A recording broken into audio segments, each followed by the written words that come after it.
Assalamualaikum warahmatullahi wabarakatuh. Shalom, selamat pagi, salam sejahtera bagi kita semua.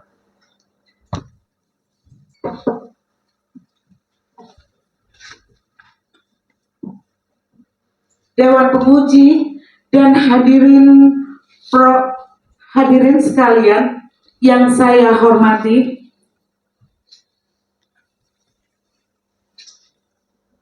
izinkan saya Prof. Movendus mempresentasikan ringkasan disertasi Prof. Movendus pada kesempatan ini dengan judul Rekonstruksi Pengaturan Permufakatan Jahat dalam Undang-Undang Pemberantasan Tindak Pidana Korupsi di Indonesia.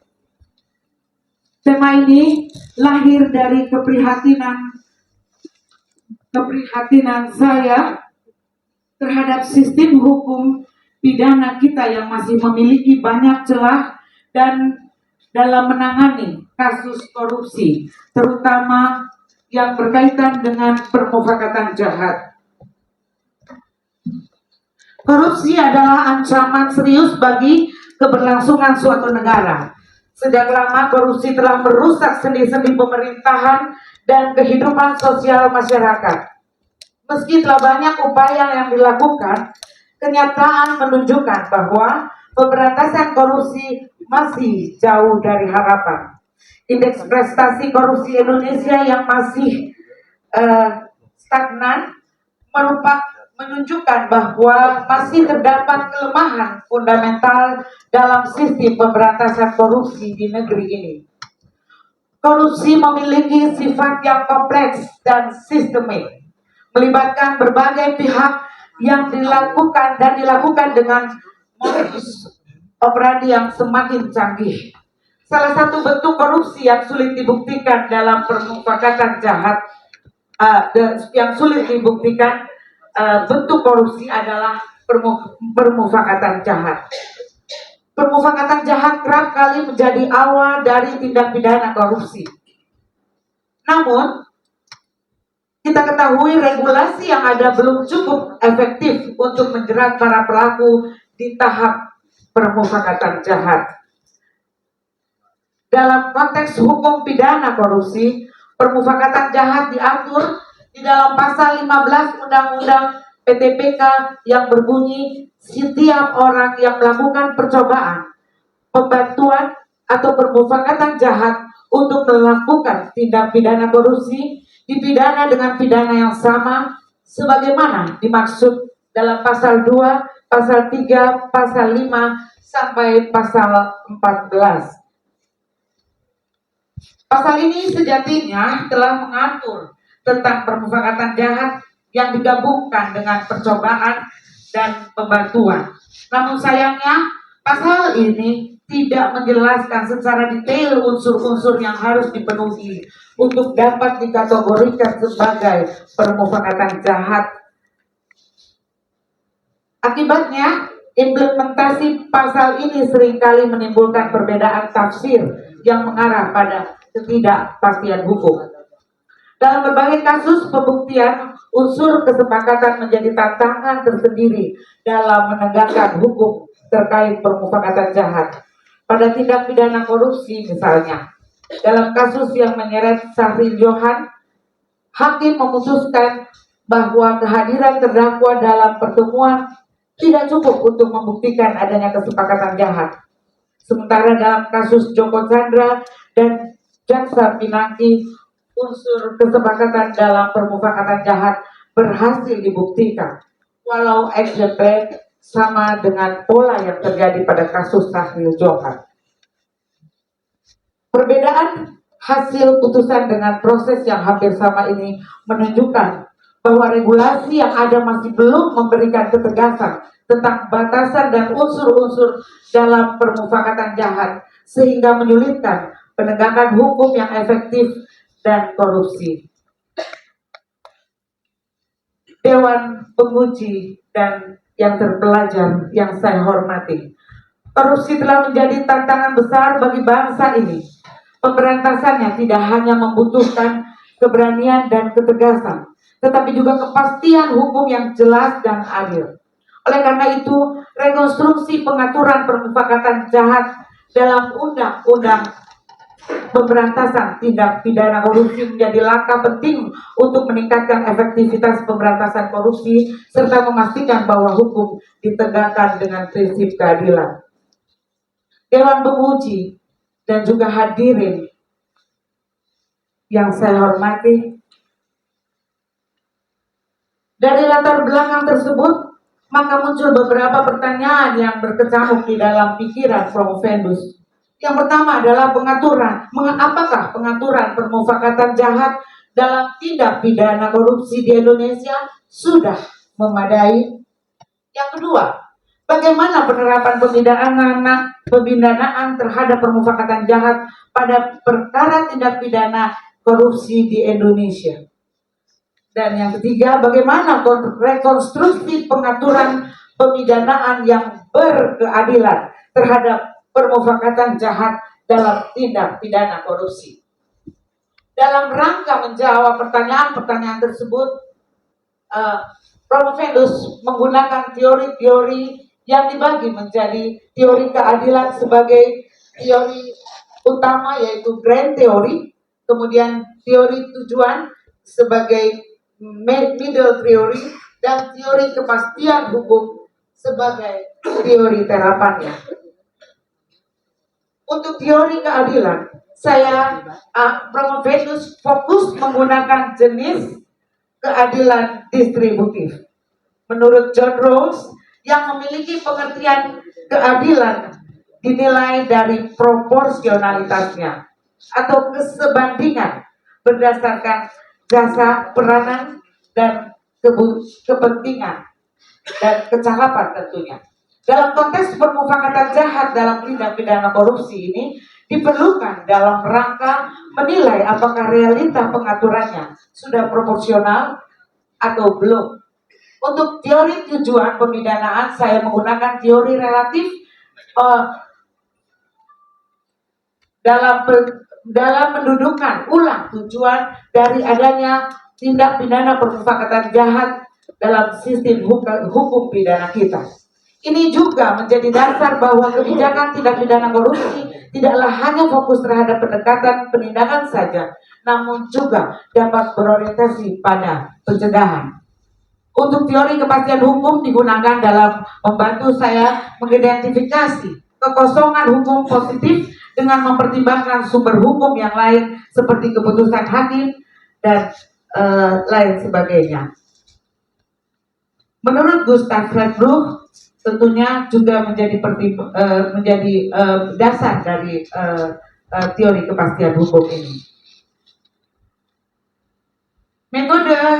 Adapun metode yang Promovendus gunakan berupa penelitian normatif kualitatif, yaitu menggunakan Undang-Undang tentang Pemberantasan Tindak Pidana Korupsi dan KUHP, Kitab Undang-Undang Hukum Pidana, dalam mengeksplorasi konstruksi hukum permufakatan jahat pada tindak pidana korupsi.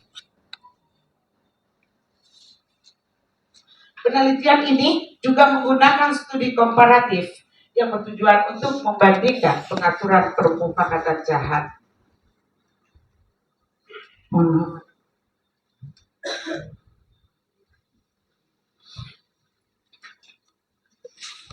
Dewan Penguji yang saya hormati dan yang terpelajar, secara umum selama ini upaya pemberantasan korupsi dikenal dengan menggunakan dua pendekatan, yaitu pencegahan dan penindakan hukum. Pendekatan pemberantasan korupsi yang seakan-akan dipaksa berjalan terpisah dengan metode penerapannya yang juga berbeda, metode penindakannya. Pencegahan kerap kali dilaksanakan dengan pendekatan kebijakan sosial seperti sosialisasi pendidikan anti korupsi, penyuluhan bahaya korupsi, dan lain sebagainya. Sedangkan penindakan bertali erat dengan kebijakan hukum. Padahal sejatinya upaya pencegahan korupsi sebagai kejahatan luar biasa, extraordinary crime, harus ditangani dengan cara yang luar biasa pula, extrajudicial action. Artinya upaya pencegahan dan penindakan harus berjalan berkelindan, termasuk melakukan pencegahan korupsi dengan pendekatan hukum pidana. Salah satu instrumen hukum pidana yang sebenarnya dapat menjadi pintu masuk upaya pencegahan tindak pidana korupsi terdapat dalam delik permufakatan jahat sebagaimana diatur dalam pasal 15 Undang-Undang TPPK, tindak pidana korupsi, Undang-Undang Tindak Pidana Korupsi atau pemberantasan tindak pidana korupsi, yang mana pengaturannya digabung dengan tindak pidana percobaan, pembantuan, dan permufakatan jahat dalam satu pasal. Untuk menafsirkan, maka kita dapat mengetahui definisi dan unsur dari percobaan, tentunya mengacu atau mengaitkan kepada pasal di luar Undang-Undang Pidana Khusus, yaitu pasal 53 Kitab Undang-Undang Hukum Pidana dan pembantuan sesuai dengan pasal 56 KUHP. Pertanyaan lalu, bagaimana dengan rumusan permufakatan jahat? Mengingat pada uraian pasal 15 Undang-Undang PTPK tersebut tidak memuat rumusan unsur atau strafruman, uraian cara melakukan atau straf modus atau penjelasan lebih lanjut mengenai tindak pidana yang dimaksud. Maka dalam upaya memberikan pengertian dari permufakatan jahat dapat mengacu pada pasal 88 Undang-Undang Nomor 1 Tahun 46 tentang Peraturan Hukum Pidana atau KUHP, yaitu dikatakan ada permufakatan jahat apabila dua orang atau lebih telah sepakat akan melakukan kejahatan. Merujuk pada pasal tersebut, summon spanning atau permufakatan jahat dipandang telah terjadi ketika dua orang atau lebih mencapai kesepakatan untuk melakukan kejahatan, meskipun pada akhirnya tindak pidana itu belum selesai dilaksanakan. Permasalahan timbul ketika terdapat ketentuan dalam pasal 103 KUHP yang menyatakan bahwa ketentuan dalam bab 1 sampai dengan bab 8 buku ke-1 KUHP juga berlaku bagi perbuatan-perbuatan yang oleh peraturan perundang-undangan yang lain diancam dengan pidana, kecuali jika oleh undang-undang itu ditentukan lain. Oleh karena itu, tindak pidana percobaan dan pembantuan yang diatur dalam pasal 53 dan 56 KUHP tersebut dapat dijadikan acuan dalam memberi pengertian percobaan dan pembantuan yang tersebut. Sedangkan permufakatan jahat yang diatur pada pasal 88 KUHP berada pada bab 9, artinya di luar bab 1 sampai bab 8. Maka pasal tersebut tidak dapat menjadi pedoman rumusan unsur-unsur cara bagaimana melakukannya, strafelemen, unsur-unsurnya, atau makna tindak pidana permufakatan jahat tersebut.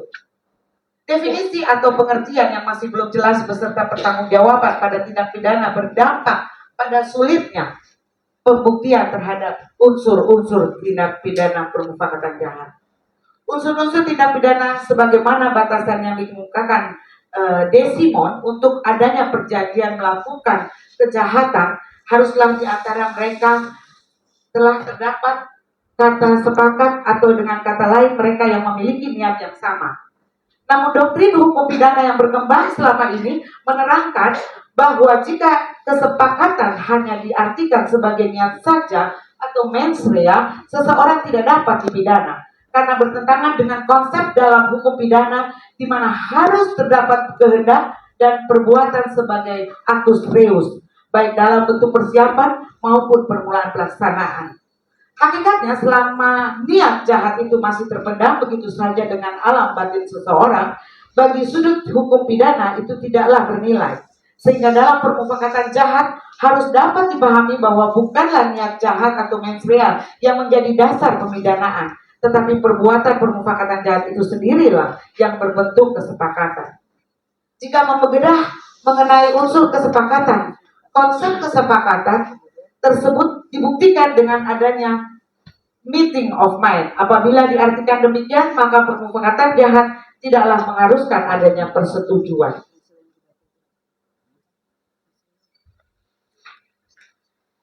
Mengingat persetujuan kesepakatan dalam permufakatan jahat sebetulnya dapat dibuktikan dengan perkataan ataupun tindakan.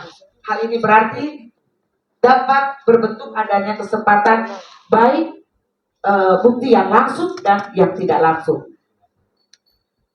Ada beberapa kasus yang menunjukkan adanya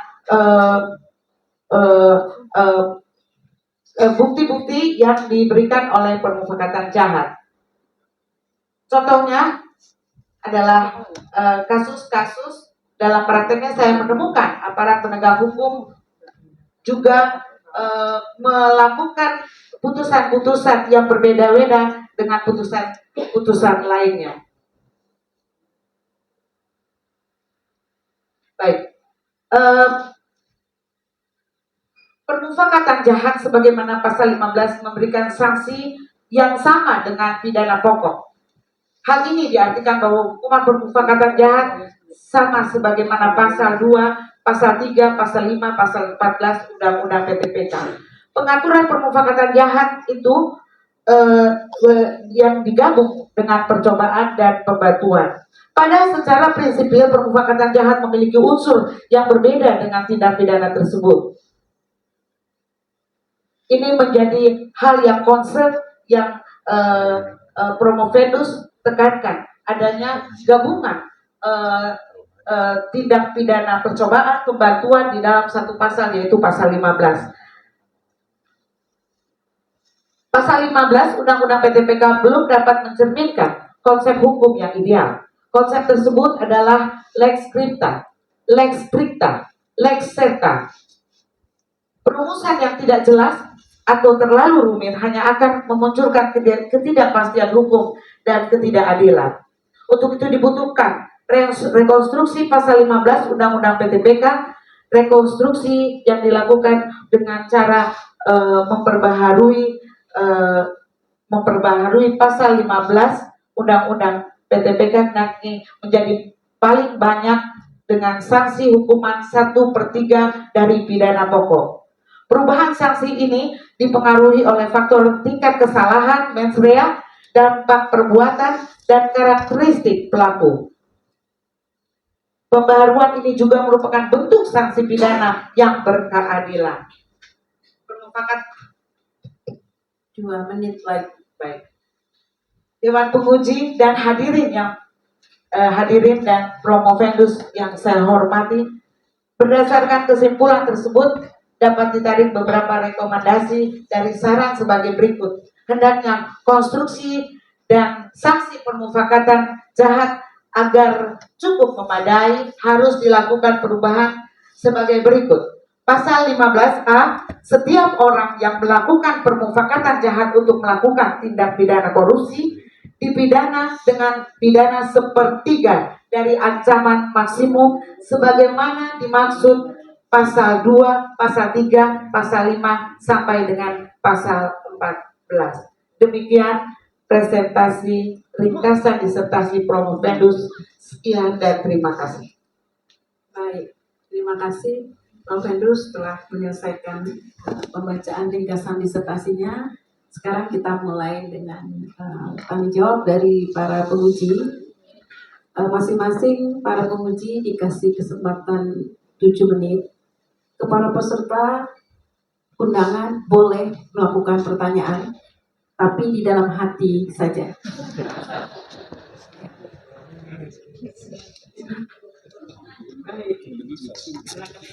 Waktu ya. Pertama adalah Dr. Arlina Purnamasari SHMU. Silakan.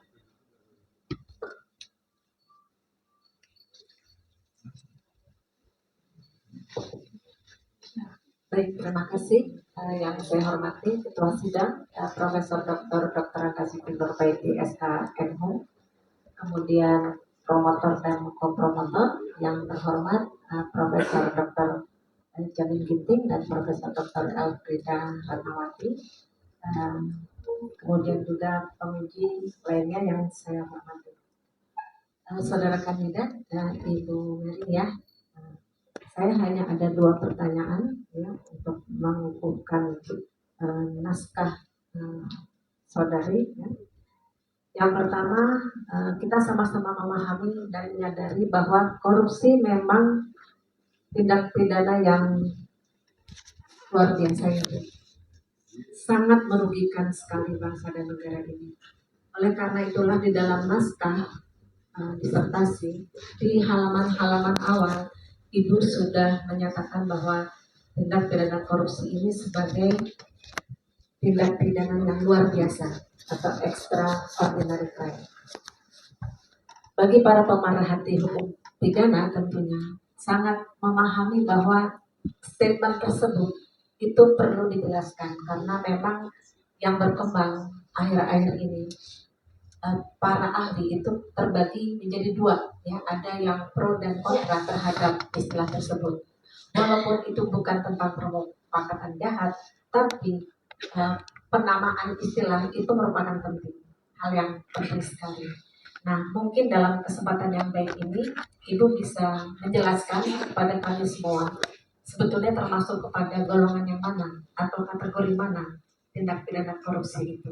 Karena kita juga sudah meratifikasi ICC, ya, International Convention on Corruption.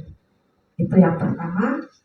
Kemudian yang kedua, tadi kita juga sudah mendengarkan bersama-sama bahwa dalam penulisan naskah ini, ya, penelitian ini, Ibu telah melakukan perbandingan, studi komparasi.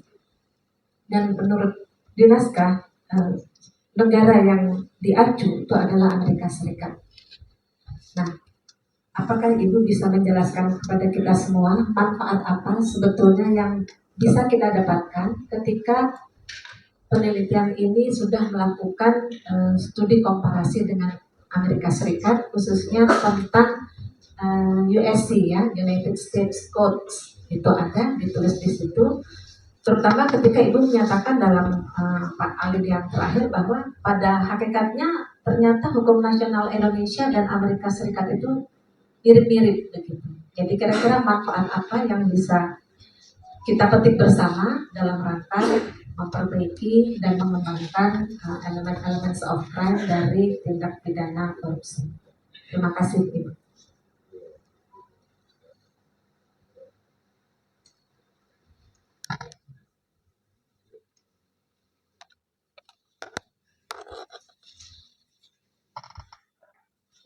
Terima kasih Ibu Prof. Alina, pengujian Dr.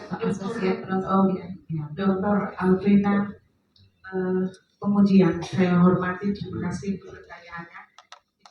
Promovendus lakukan adalah yang ambil dari kebijakan di universitas di Amerika adalah ada hal yang tentunya setelah Promovendus membandingkan dengan kebijakan-kebijakan hukum di Amerika, ada persamaan yang signifikan dengan Indonesia. Tetapi ada perbedaan yang tajam, yaitu terkait dengan bagaimana Amerika bisa memberikan bukti-bukti yang lebih nyata kepada bentuk delik permufakatan jahat. Bukti-bukti itu lebih di Amerika itu permufakatan lebih canggih dalam pembuktiannya dibandingkan di Indonesia. Walaupun unsur-unsurnya itu tidak ada perbedaan yang signifikan karena ada unsur di sana 2 orang atau lebih, kemudian ada kesepakatan di sana, kemudian ada juga di sana adalah tindakan untuk melakukan kejahatan atau tindak pidana korupsi dalam hal tindak pidana khusus. Tetapi perbedaan yang signifikan yang mungkin bisa kita pelajari dan bisa kita kaji lebih jauh adalah bagaimana pembuktian permufakatan jahat di Amerika itu sudah lebih canggih. Misalnya tentang penyadapan misalnya, atau tentang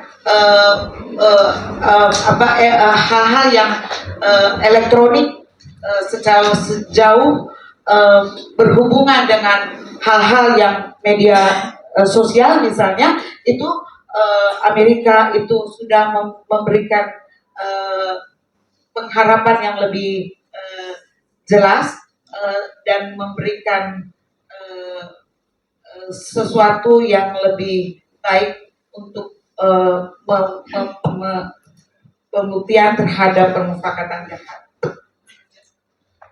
Ini mudah.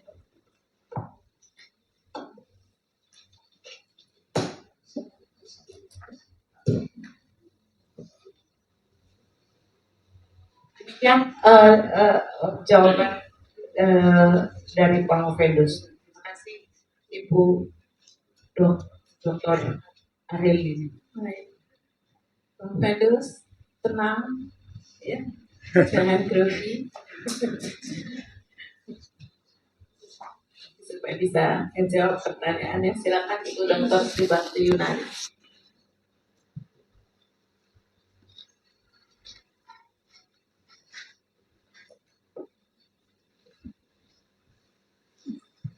Oke. Baik, terima kasih kepada Ibu Ketua Sidang, Profesor Dr. Anda Siti Nurbaiti. Izin kepada promotor dan kopromotor serta tim penguji lainnya, saya ingin meminta beberapa klarifikasi terhadap Saudara Promovendus. Promovendus, sebelumnya saya ucapkan selamat sudah sampai di tahap ini, dan perlu saudara ketahui bahwa ujian terbuka itu hanya seremonial. Sebenarnya saudara sudah lulus, ya. Jadi nggak usah grogi, ya. Jadi tadi Bu Dekan juga mengatakan tenang itu adalah suatu hal yang membuat Promovendus jangan grogi gitu ya. Oke, baik. Karena memang ini adalah sidang terbuka dan saya harus bertanya, saya ingin mengklarifikasi kepada Saudara Promovendus, Ibu Mary, terkait dengan kerangka teori yang saudara pergunakan. Saudara menggunakan teori keadilan dari John Rawls, kemudian teori tujuan pemidanaan terkait teori relativitas, kalau tidak salah, kemudian teori kepastian hukum Gustav Ransbruch. Yang ingin saya minta klarifikasi, apa dasar pemikiran saudara memilih teori-teori tersebut? Sebagaimana kita tahu banyak teori yang contohnya keadilan yang juga digagas oleh pemikir-pemikir yang lain. Itu untuk kerangka teori, mohon dijelaskan. Yang kedua adalah terkait dengan kebaruan atau novelty yang saudara Promovendus gagas di dalam rekonstruksi pemufakatan jahat di dalam Undang-Undang KPK di Indonesia. Nah, Saudara Promovendus di dalam merekonstruksi menyatakan bahwa ada beberapa pasal di dalam undang-undang tersebut yang perlu direkonstruksi dan menyampaikan pula di dalam rekonstruksi tersebut unsur-unsurnya. Nah, pertanyaan saya adalah seberapa efektif gagasan saudara atau pandangan saudara Promovendus bagi pembaruan tindak pidana korupsi serta aparat penegak hukum yang ada di KPK. Terima kasih. Mohon dijelaskan. Baik. Terima kasih Ibu Dr. eh, Sri Bakti Yunani, penguji yang terhormat. Pertanyaan Ibu adalah terkait dengan teori yang saya gunakan.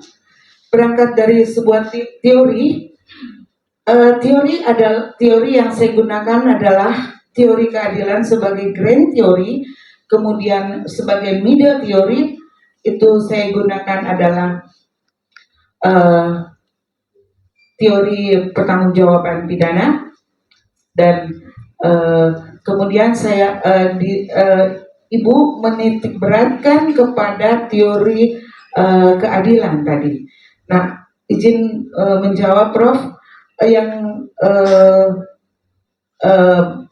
Promovendus ingin mau menyatakan bahwa keadilan itu yang saya gunakan lebih kepada keadilan proporsionalitas. Yang Promovendus melihat keadilan itu dari mulai Plato misalnya yang bicara tentang keadilan moral dan keadilan prosedural, dan Aristoteles juga mengatakan tentang keadilan, tetapi John Rawls ada perbedaan yang mencolok terkait dengan keadilan yang diutarakan oleh John Rawls terkait dengan keadilan proporsional. Artinya keadilan ini lebih menekankan kepada pihak yang lemah. Ada memang kesamaan untuk setiap pihak untuk diberikan keadilan, tetapi ada perbedaan yang diberikan oleh John Rawls dalam hal ini. Keadilan adalah ketika keadilan itu lebih memihak kepada pihak yang lemah. Disitulah makanya kemudian ketika saya Promovendus meneliti pasal 15 terkait dengan pemidanaan dengan ancaman hukuman yang sama dengan pidana pokoknya, ini menjadi pisau analisis bahwa ini tidak cukup adil berdasarkan teori John Rawls. Tidak cukup adil karena tidak cukup profesional seberapa besar peranan dari pelaku tindak pidana tersebut untuk sampai akhirnya bisa dihukum semaksimal tindakan pokoknya. Itu yang Promovendus lihat.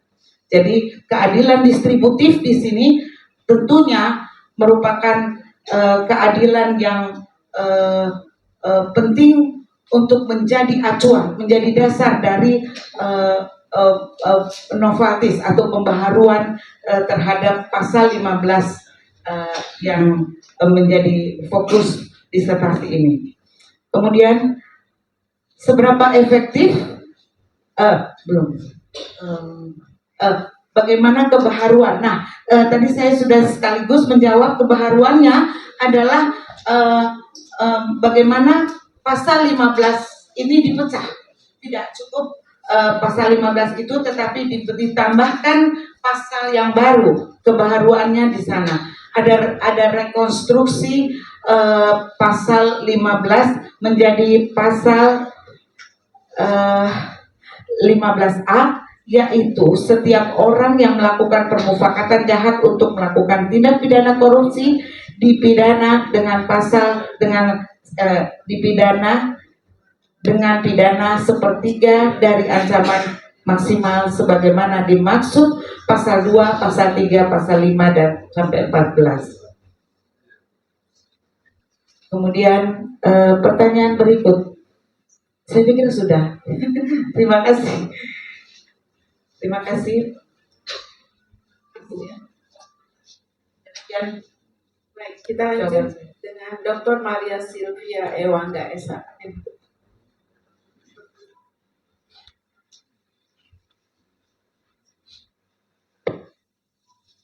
Terima kasih Ketua Sidang, Profesor Dr. Dr. Anda Siti Nurbaiti, mohon izin kepada promotor, kopromotor, dan tim penguji.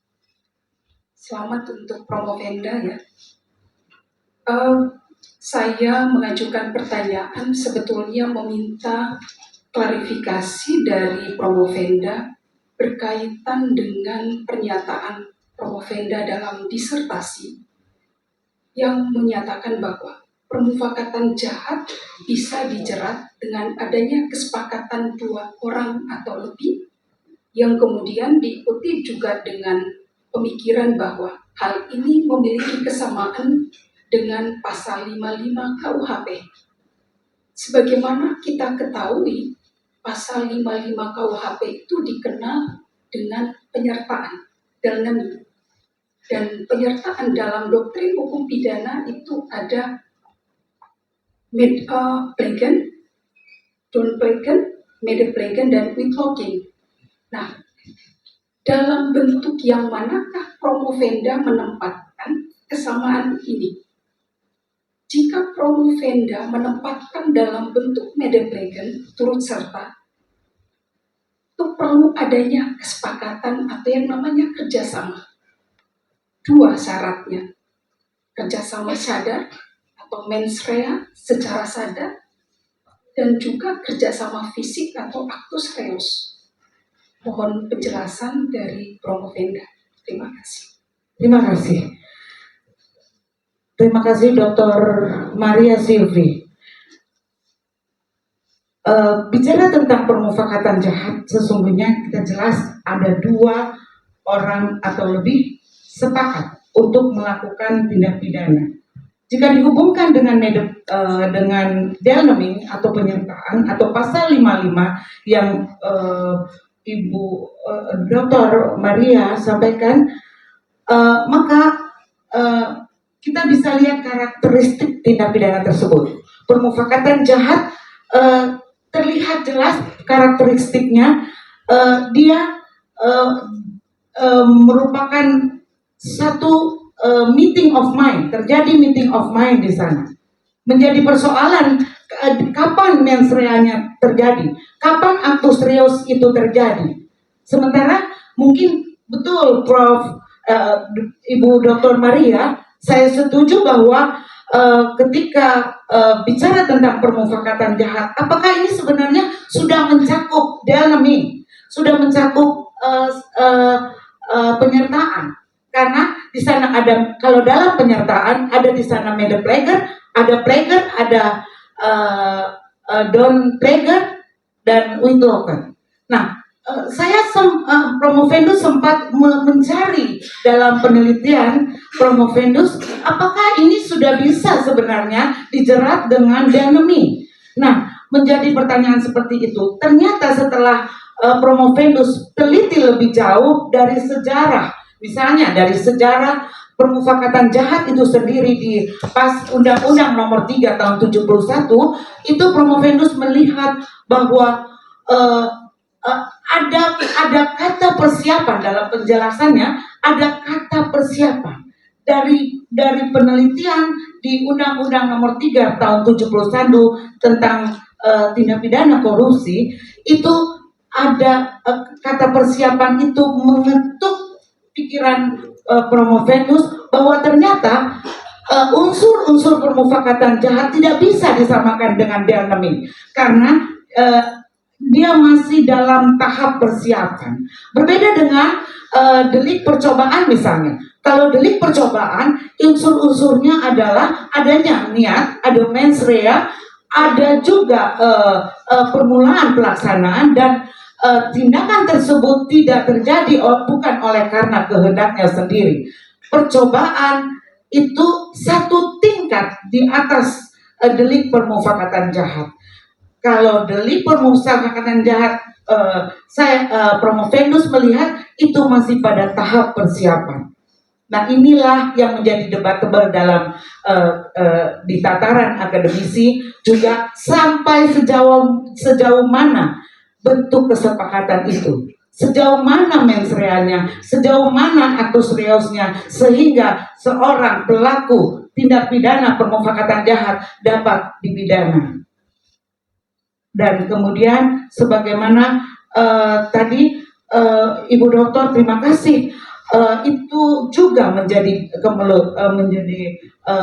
bahan pemikiran Promovendus pada saat penelitian, dan Promovendus menemukan bahwa ada perbedaan yang signifikan antara delik percobaan, tindak pidana korupsi dan permufakatan jahat. Untuk itu juga, maka itulah sebabnya Promovendus menemukan temuan atau noveltis dalam disertasi ini, yaitu dengan cara memisahkan, mengangkat delik permufakatan jahat dari luar pasal 15 menjadi pasal 15A, dan kemudian dengan sebagaimana yang Promovendus tadi sudah sampaikan, pasal itu terpisah dengan ancaman pidana yang bukan penuh sebagaimana tindak pidana pokok di pasal 2, 3 dan seterusnya, tetapi ancaman pidana yang ideal sesuai dengan teori keadilan yang peneliti yaitu teori keadilan distributif. Misalnya keadilan distributif itu memberikan seseorang sesuai dengan apa yang dilakukannya, sesuai dengan peran yang dilakukannya, sesuai dengan permufakatan yang dilakukannya. Kalau bicara tentang permufakatan jahat, berarti perannya itu sampai setaraf kesepakatan. Untuk itu sepertiga ancaman pidana adalah yang sangat ideal menurut Promovendus. Terima kasih Ibu Dokter. Silakan Ibu Dr. Endang Padangga.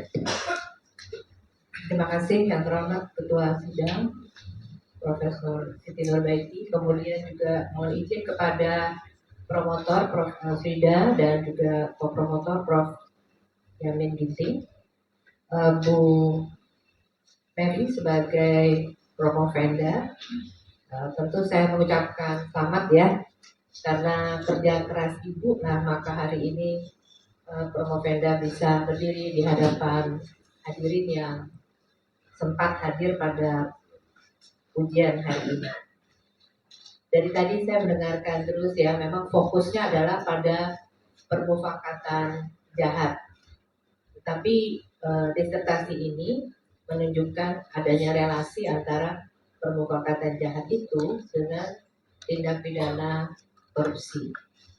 Tentu tadi sudah dari sisi hukum pidananya sudah banyak ditanyakan. Justru saya ingin menanyakan ini kepada Promovenda. Di sini saudara mengambil teori yang digunakan antara lain ya adalah teori tujuan pidana. Ada 3 itu ya, absolut, relatif, gabungan ya Bu ya. Lalu saudara menulis dari penelitian saudara itu berakhir dengan rekomendasi yang diberikan. Nah, saya ingin menanyakan apakah dari rekonstruksi yang dihasilkan itu Promovenda ini ingin mempertegas teori tadi, tujuan pemidanaan tadi, atau justru ingin menyanggah soal tujuan pemidanaan tadi? Itu yang pertama ya Bu, Ibu ingin mendukungnya atau ingin menyanggah?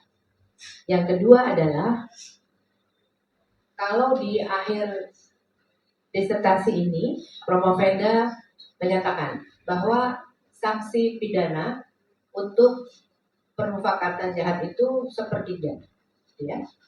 Tentu ini ada argumentasinya mengapa harus sepertiga.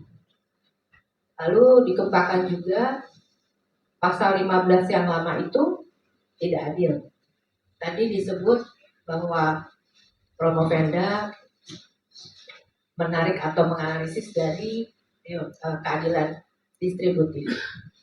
Saya ingin menyampaikan kepada Promovenda, apakah tepat kalau dianalisisnya itu berdasarkan keadilan distributif? Bukankah ini adalah untuk penyelesaian sengketa? Apa tidak tepat digunakan keadilan prosedural keadilan prosedural yang digunakan di sini. Karena John Rawls juga menyebut demikian. Saya hanya ingin tanggapan saja. Silakan.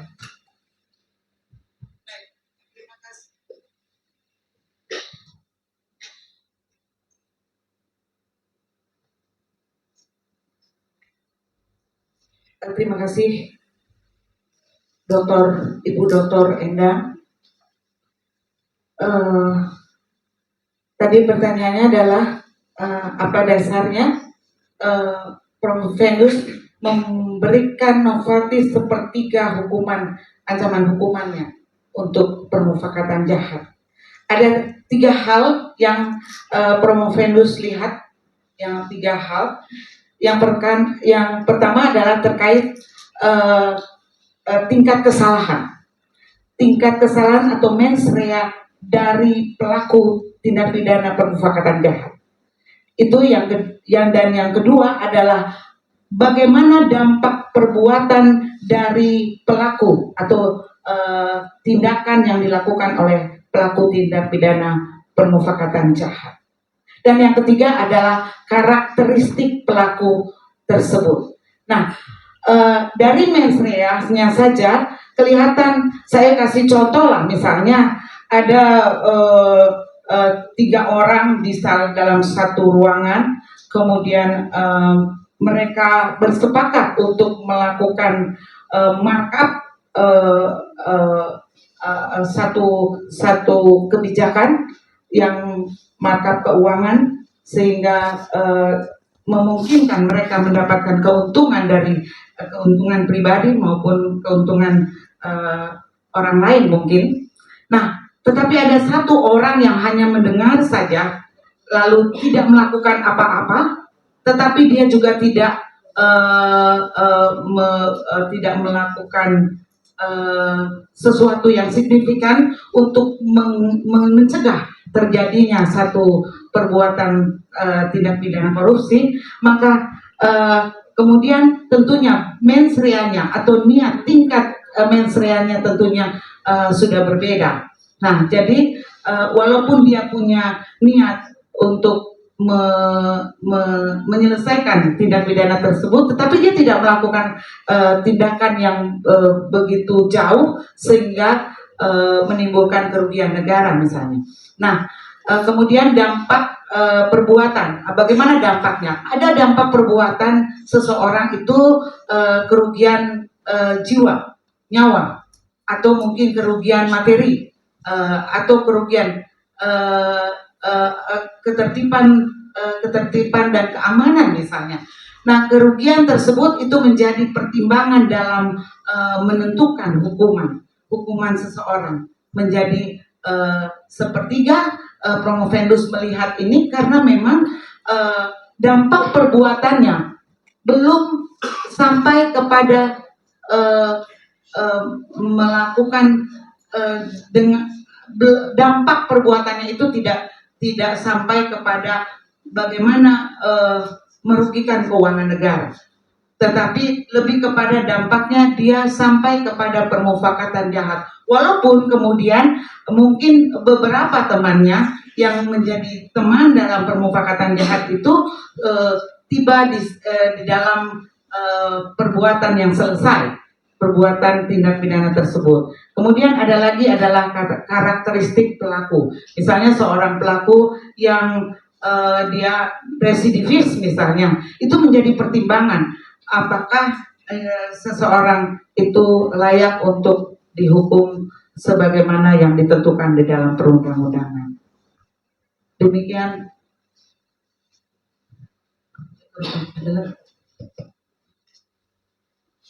Terima kasih Prof. Enda sudah menjawab.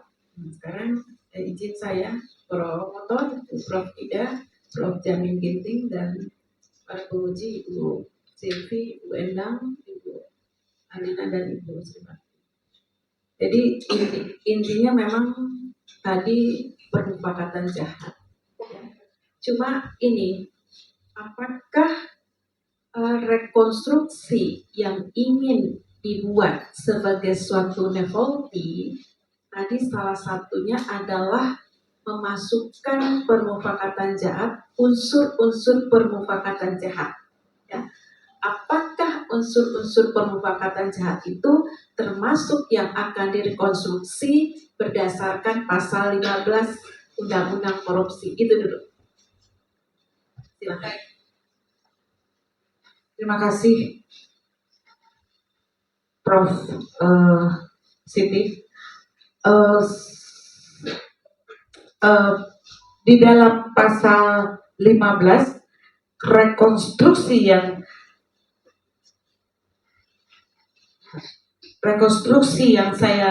Promovendus lakukan adalah, saya boleh sampaikan dulu sebelum saya menjawab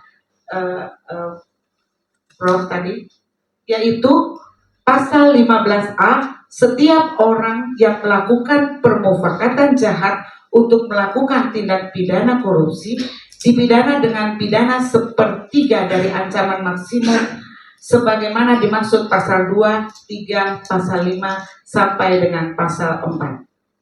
Dengan demikian, Promovendus tegaskan bahwa di sini Promovendus dalam rekonstruksi tidak memasukkan unsur-unsur atau definisi dari permufakatan jahat itu sendiri. Karena kenapa? Sekalipun sebenarnya kalau boleh Promovendus sampaikan, Prof, di awal dari penelitian Promovendus melihat ada kekacauan yang dalam hal definisi dari permufakatan jahat itu. Di dalam Undang-Undang PTPK tidak ada ditentukan tentang definisi tentang unsur-unsur dari permufakatan jahat. Untuk itu Undang-Undang PTPK harus mengacu kepada undang-undang di luar PTPK, yaitu Kitab Undang-Undang Hukum Pidana. Nah, untuk itu maka kemana setelah kemudian peneliti melihat pasal 88 menjadi cantolan pasal 88 KUHP yang menyatakan tentang permufakatan jahat, yaitu dua orang atau lebih melakukan kesepakatan untuk melakukan tindak pidana. Itu pasal 88 menjadi cantolan, sehingga dengan demikian itu tidak lagi dibutuhkan untuk sekarang KUHP yang sekarang berlaku. Walaupun pada gilirannya setelah diteliti ini juga pasal 88 tidak bisa menjadi acuan karena ada pasal 103 yang membatasi pasal 88 untuk digunakan kepada lex specialis derogat generalis. Tidak bisa digunakan. Untuk itu Promovendus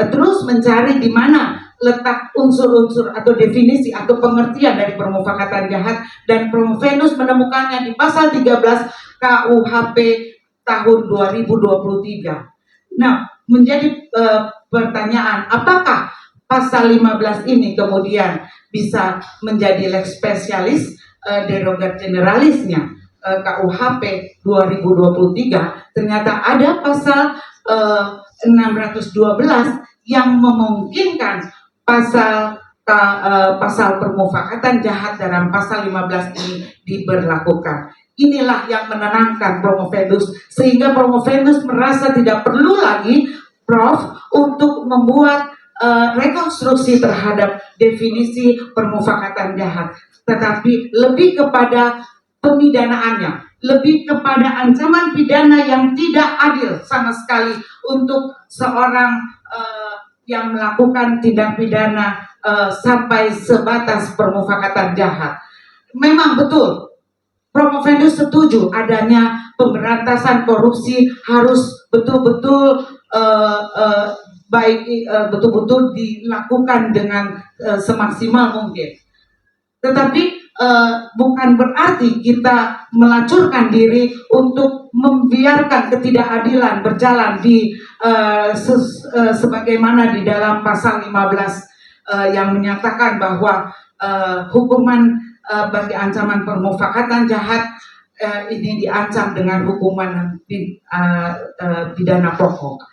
Ini yang menjadi sorotan dari Promovendus, sehingga Promovendus merasa perlu adanya rekonstruksi permufakatan jahat ini. Demikian, Prof. Terima kasih. Satu lagi, cukup ya. Jadi saya hanya menggarisbawahi apa yang telah Prof. Enda katakan tadi, bahwa rekonstruksi termasuk unsur-unsur. Ternyata di dalam selanjutnya pertanyaan tadi, ternyata unsur-unsur tidak masuk di dalam rekonstruksi. Ini kan suatu pendapat yang saling bertentangan satu sama lain. Di awal mengatakan ada harus unsur, di terakhir tidak perlu ada unsur-unsur satu. Hanya untuk diketahui saja. Yang kedua, apakah sudah dilakukan suatu perbandingan dengan negara-negara lain yang memang sudah memastikan unsur permufakatan jahat? Artinya diputus oleh pengadilan mengenai permufakatan jahat meskipun belum ada pelaksanaan yang nyata, tapi sudah diputus. Tentunya untuk melakukan rekonstruksi ada suatu perbandingan dengan negara lain, sehingga ada negara lain yang memang diputus walaupun belum ada bukti nyatanya. Nah itu kan harus ditelaah lebih lanjut tentang permufakatan jahatnya. Ya, jadi tolong teorinya tadi dipas dengan melakukan suatu perbandingan. Ya. Yang ketiga, Ibu saya koreksi dulu nih Bu Sri Bakti Yunari tadi. Artinya posisi Promovenda sekarang ini satu langkah kaki kanannya masih ada di depan Ibu. Ya. Sebentar lagi kaki kiri Ibu akan bersama-sama dengan kaki kanan, tergantung dari jawaban hari ini. Terima kasih. Kita lanjut ke Prof. Jamin Ginting. Terima kasih Ibu Ketua Sidang, Profesor Dr. Anda Siti Nurbaiti atas waktu dan kesempatan. Pertama-tama Saudari Promovenda, selamat dulu ya di tengah kesibukan sebagai ibu rumah tangga yang luar biasa untuk anak-anak dan juga suami tercinta kebetulan di sini Pak Saud Syagian ini, ya luar biasa. Tepuk tangan dulu buat perjuangan yang luar biasa ya. Saya hargai apa yang sudah Saudari Promovenda sampaikan.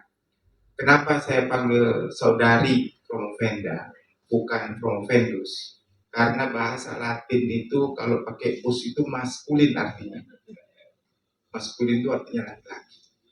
Jadi selalu dipakai kalimat kalau laki-laki Promovendus, kalau perempuan Saudari Promovenda. Walaupun sudah di KBBI juga disebutkan Promovendus untuk orang yang sedang dipromosikan oleh dokter. Gitu ya. Itu penjelasan singkat saja. Baik, Saudari Promovenda, jadi sangat baik ya apa yang sudah direkonstruksikan dalam konteks pasal 15. Karena di pasal 15 itu memang menyamakan antara fogging, percobaan melakukan tindak pidana, terneming, ya, perbuatan bersama-sama melakukan suatu perbuatan tidak bersama, dan juga pembantuan. Jadi memang nggak pantas, tidak cocok hukumannya sama dengan pelaku tindak pidana asal atau pelaku tindak pidana utama. Jadi Saudari Promovenda sedang menarik bagian satu, yaitu terkait dengan pemufakatan jahat, ya, menarik bagian itu untuk hukumannya hanya diberikan sepertiga, begitu ya, dari hukuman pokok dan berat. Begitu. Baik, tadi sedikit saya ingin menyampaikan supaya Saudari Promovenda boleh menjawabnya dalam konteks pidana, ya. Nanti saya jelaskan artinya, nggak usah takut juga. Ada adigium yang disebut sebagai actus non facit reum nisi mens rea. Ya. Jadi di situ dijelaskan tidak cukup hanya menghukum orang karena perbuatannya saja, tapi perbuatan itu harus mengandung unsur kesalahan. Dalam permufakatan jahat tentu ada perbuatan. Berkumpul bersama-sama dengan pelaku, membicarakan bersama-sama dengan pelaku, itu pasti terjadi. Tidak bisa dihindari. Seorang kepala dinas yang mungkin baru diangkat 1 bulan atau yang baru diangkat 2 bulan dan harus duduk di situ dengan orang-orang, contohnya gubernur atau wali kota yang mempunyai niat jahat, bisa terjadi kepala dinas juga ikut serta atau disebut sebagai orang provokatan jahat, padahal sama sekali nggak punya niat dan bisa dihukum. Bahkan sudah ada contohnya dihukum karena dianggap bersama-sama ikut dalam suatu rapat tertentu, padahal dia nggak punya niat jahat. Jadi kita ya, sebagai orang akademisi harus berani keluar dari situasi yang hanya ingin menyamaratakan semua perbuatan itu. Padahal awalnya, ya juga saudari Promovenda tahu, ini merupakan tujuannya sebenarnya bisa dipidana walaupun tidak mempunyai suatu niat jahat kalau perbuatan persiapan itu tergantung kepada tindak pidana tertentu. Contohnya terkait dengan makar. Jadi asal muasal permukaan zat itu bisa dipidana karena ada rencana makar terhadap pemerintah atau kekuasaan sah. Berikutnya adalah terkait dengan terorisme. Karena ada persiapan untuk melakukan, jangan dulu sampai bom meledak baru kita menghukum orang. Tapi dengan adanya permufakatan dan ada sarana dan prasarana yang muncul di situ, kita bisa melakukan pemidanaan. Nah, itu sebagai dasar pemikiran. Nah, pertanyaan saya, apakah tindak pidana korupsi ini memasukkan dalam suatu pasal tersebut? Apakah ada kemungkinan saudari Promovenda ini mengatakan, ini beda lah dengan tindak pidana makar atau tindak pidana terorisme, sehingga hukumannya jangan dipersamakan dengan pelaku utamanya. Jadi kategori yang Anda sampaikan tadi di KUHP benar, juga sudah menarik itu, dan itu hukumannya memang sepertiga dari hukuman. Itu pertanyaan saya. Silakan bisa dijawab. Baik, terima kasih Prof. Jamin izin menjawab. Sebagaimana tadi sudah saya sampaikan juga bahwa ada beberapa alasan atau dasar pemidanaan itu selain dari teori ya, tadi sudah sampaikan, selain teori juga ada beberapa dasar, termasuk salah satu adalah dampak yang ditimbulkan. Dampak yang ditimbulkan artinya sepertinya kita melihat kalau permufakatan jahat, betul, sebelum permufakatan jahat itu menjadi perbuatan yang selesai, cepat-cepat ditangkap, cepat-cepat dinyatakan bersalah. Nah, namun tentunya tidak berbeda dengan perbuatan yang selesai. Nah, tapi saya melihat ada apabila kalau sepertinya ini bicara pencegahan dan penindakan. Tetapi sebenarnya ketika permufakatan jahat itu dapat dipidana, maka sebenarnya justru menghalangi sebab yang lebih besar. Artinya kalau begitu ini pencegahan atau penindakan. Bahkan kalau ini tidak, sepertinya kalau kita berjalan sepertinya hal-hal yang regulasi peraturan-peraturan perundang-undangan itu lebih cenderung adalah penindakan. Terus kalau pencegahan bagaimana? Apakah bisa dengan regulasi kita? Bisa dengan sistem hukum kita? Dengan menggunakan itu kita melakukan pencegahan? Tentu bisa dengan permufakatan jahat inilah. Bisa pencegahan dan penindakan bisa berjalan beriringan. Sehingga ketika permufakatan jahat itu diadili atau ini diberlakukan, delik permufakatan jahat, maka akan terhindar kejahatan yang lebih besar lagi. Bayangkan apabila seseorang yang melakukan permufakatan jahat itu sebenarnya dia memiliki tanggung jawab yang besar sebagai seorang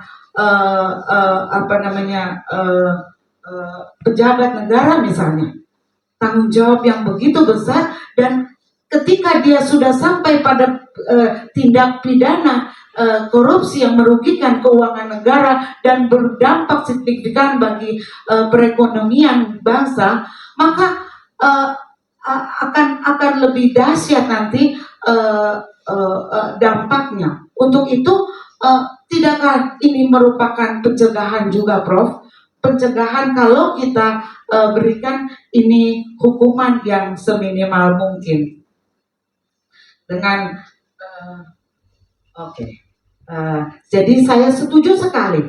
Artinya kalau Prof katakan tadi seperti itu, saya setuju sekali, dan ini bahkan bisa menunjukkan bahwa preventif atau pencegahan, upaya pencegahan korupsi dan penindakan korupsi ternyata bisa berjalan beriringan bersamaan, yaitu dengan menggunakan pasal permufakatan jahat dengan lebih efektif.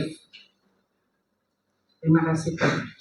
Dr. Maria Silvi Wangga, SH.MH. Yang terhormat Ibu Dr. Sri Bakti Yunari, SH.MH.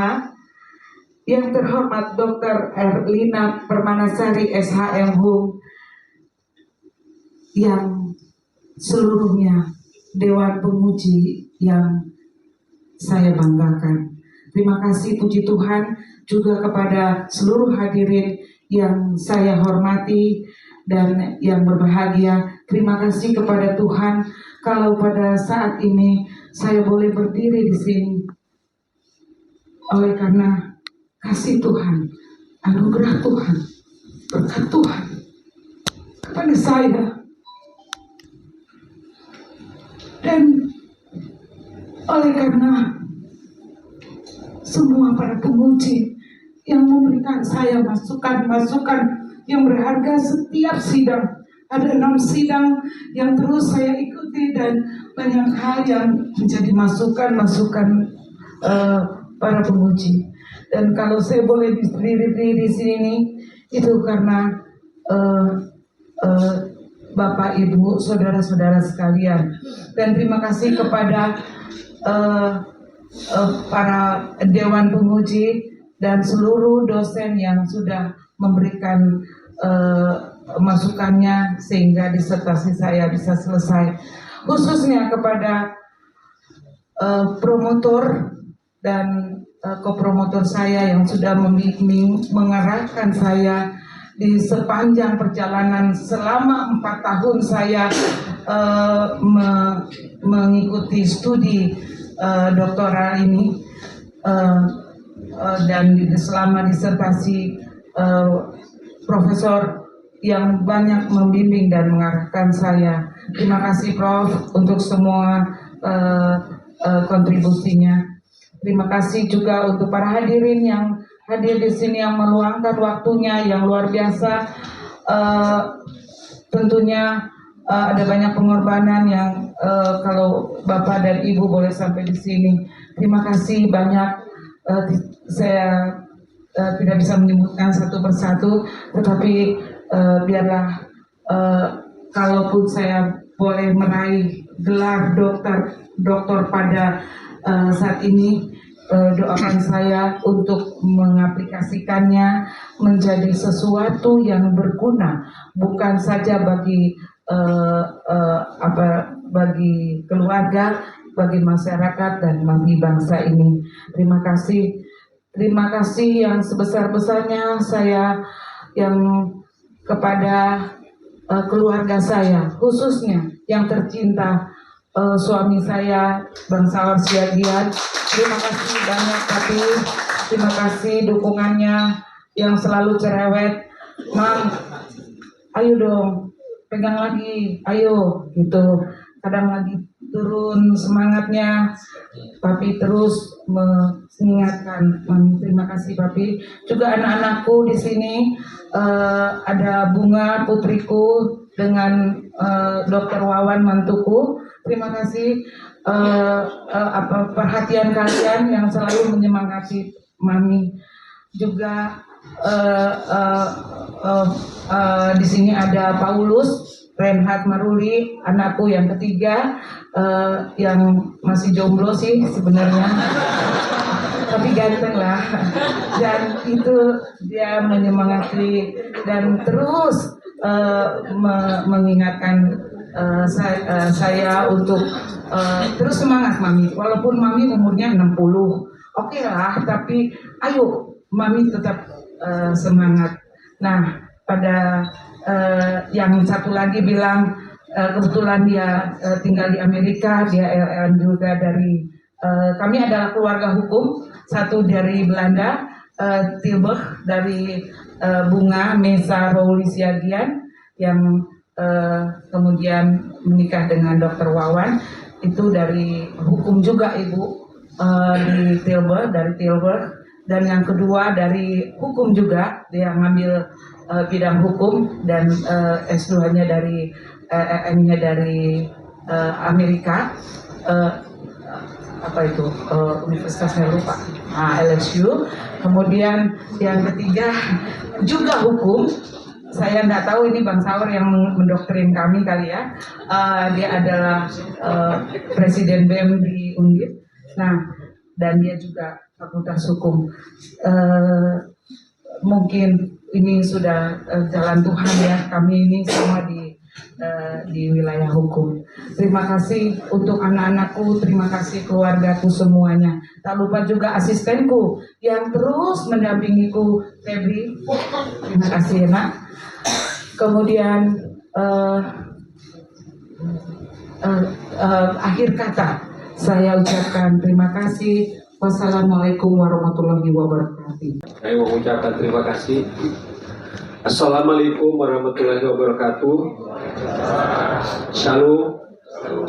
Salam sejahtera bagi kita semuanya. Om Swastiastu, Namo Buddhaya, salam kebajikan, Rahayu. Yang terhormat, di sini ada ketum saya, Bang Luhut Pangaribuan, Dr. Luhut Pangaribuan SHLLM. Ada juga di sini saudara saya, Dr. Ramson Siagian, anggota DPR. Ada juga di sini Pak Budi Waseso, komisaris utama kami, Komjen Pol Budi Waseso. Hadir juga di sini Dr. Hulman Panjaitan, Wakil Rektor Universitas Kristen Indonesia. Ada juga hadir Profesor Dr. Mopang yang juga dosen saya saat ini. Ada juga Dr. Arce, Dr. Wiwi, Dr. Sahat. Ada juga di sini Direktur Pasca, Dr. Palti Kaprodi. Berarti diaminin aja gitu. Ada juga di sini wakil dekan,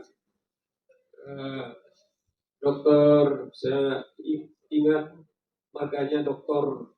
Thompson Situmea. Ada juga di sini Dr. Sahat Sinaga. Juga direksi kami ada di sini, Direktur SDM Pak Pupung, Dokter, kok jadi saya dokter lagi nih, Pak Yos, Dokter Suplechan, Chen. Kemudian ada juga di sini Pak Suban, dokter ya, Direktur Pemasaran kami. Di sini juga ada Ibu Reni sebagai dokter semua ya, Direktur Pemasaran kami. Ada juga Pak Sahat. Ada juga di sini di belakang sana yang disebut spiritualnya Hasto, Bang ya kami panggil dia Bang Kobu ya. Jadi waktu dulu mendampingi Hasto, disebut ada orang yang antik katanya, itu Mayung Padang, dokter temanku berjuang nih dari dulu, PDIP yang khusus ini.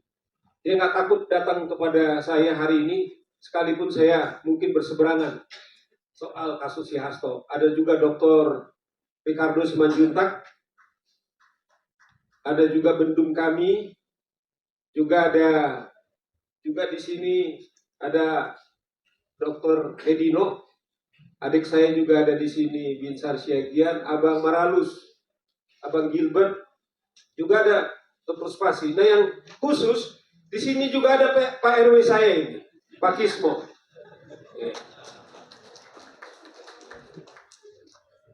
Ya, ada juga teman tubuh kami, Marga Syagian, di sini ada beberapa. Kalau saya nanti sebutkan satu persatu nggak selesai acara kita itu ya. Ada Beri, ada Mariaman. Tapi yang secara khusus di sini ada, saya minta berdiri beliau Dr. Sumadi,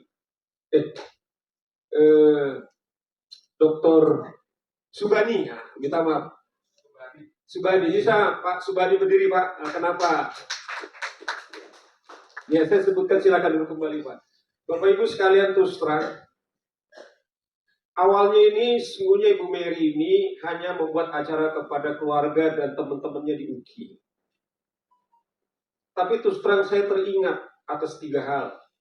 Ibu Mary ini mengikuti program S3 ketika rekan yang juga partnernya Amir Samsudin mengikuti atau ujian tesis disertasi terbuka seperti ini waktu itu.